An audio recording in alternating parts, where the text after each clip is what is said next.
ননাসের জামাই আমাকে কিভাবে লাগালো।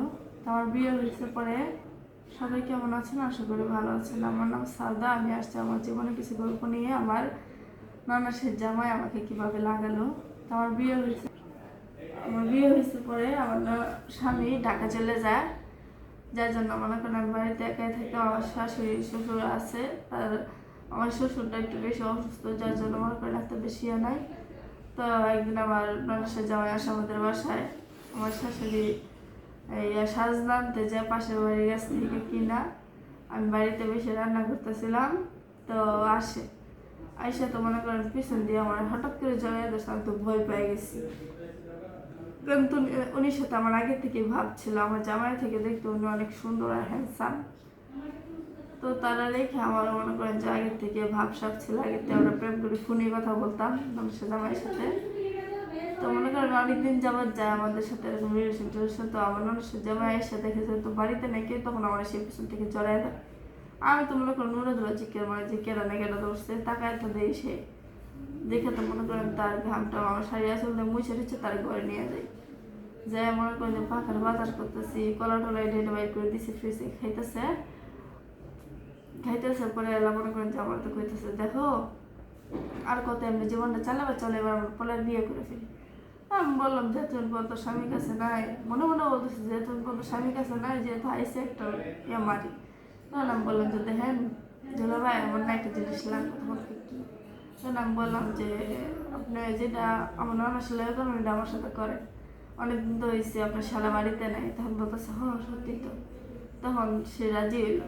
রাজি হওয়ার পরে এক পর্যায়ে আমরা দুজন মিলা দুজনের সাথে অনেক জড়াজড়ি করার পরে এক পর্যায়ে আমার মানে উনি বলতেছে মানুষের জামাই তাড়াতাড়ি কাপড় চোপড় খুলো, কিন্তু মনে করো যে মানুষজন আয় বলে তার পারবো না।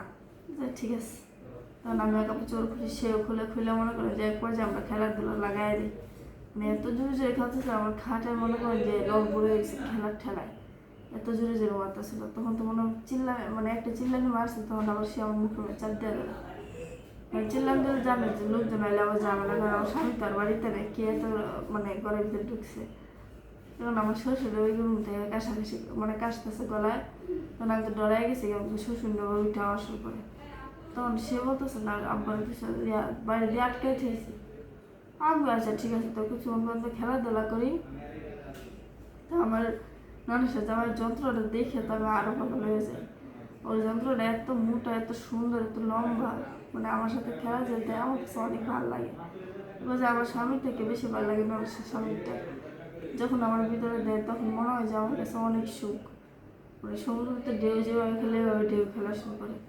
তার মনে করেন যে এটা দেখি তো মনে করেন যে আমার মানে শরীরের ভাবসাব খারাপ হয়ে যায়, পুরো পানি চলে আসে। তখন তার সাথে আমি বেশ শেয়ার করি, যখন তার জিনিসটা আমার ভিতরে দেয় পর্যায়ে মনে করেন যে আমি পুরাই মানে পাগল হয়ে যায়। আমি বলতেছি যে আরো জুড়ে দেন। মানে যখন আমাদের খেলাটা ভরপুর শুরু হইতেছে তখনই আমার শাশুড়ি চলে আসছে।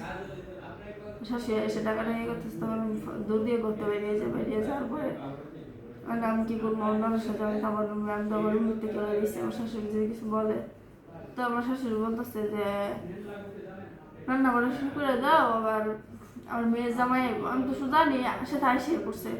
তখন বলছে আচ্ছা ঠিক আছে, উনি বাসায় আছে, আপনাকে কিছু একটা দোকান থেকে নিয়ে আসে ডিম টিম। তো এটা বলার পরে সে আবার গেছে। যাওয়ার পরে যখন তোর আমি আমার বাসুর মানে মানুষের জামাই বাইর করে দিয়েছে, বাইর করে দিয়ে বলছে যে আপনার রুমে গিয়ে বসে থাকেন যেন না বুঝে। আচ্ছা ঠিক আছে।